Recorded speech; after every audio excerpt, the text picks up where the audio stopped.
23日伫大湾武良宫庭中的黎明石头街正式宣讲，东港将有行政院长卓荣泰、文化部长李远、教育部政务处长张廖万坚、民进党秘书长林佑昌、台南市长吴伟哲以及台南6位董事立委拢将出席宣讲。除了卓院长会下来之外，还有包括张廖万坚教育部的次长，那以及呢文化部的李远部长，他们都会随同卓院长南下。那本党的6位立委也会出席，那外加呢秘书长也会到场，林佑昌。那所有的演讲阵容就是如我刚刚所说一般。那我们希望呢，这只是一个初步的开始。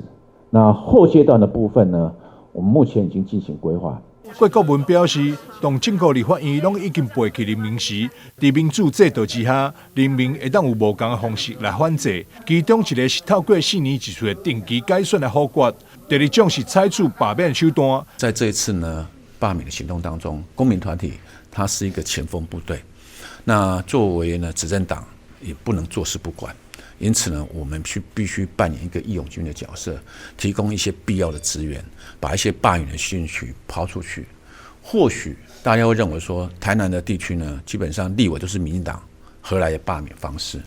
我觉得有2种管道可以进行。从第一个管道，从我们支持的各个管道当中，他或许有妻儿子女是来自于外县市，或者呢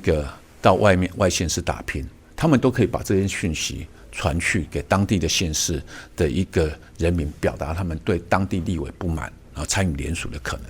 另外一种就是来到台南的游客相当的多，举凡比较观光的夜市，包括大东，包括花园，或者举凡许多观光客必去的景点的街道，譬如讲国华街或者是海岸路，这都是我们接下来在计划中很有可能会去设点的地方，用这种具体的行动来让这一个人民的声音能够展现，让人民的力量能够展现。郭国文强调，3月23的宣讲只是开始，接续下来随着二阶段人数态势提升，不仅所有议员、立委服务处拢会当接受联署站的成立，后续嘛会主动出席，协助公民团体主动到市场、夜市等地点，互更加侪国民大众参与，尽力导正国会乱象。记者张秀仪采访报道。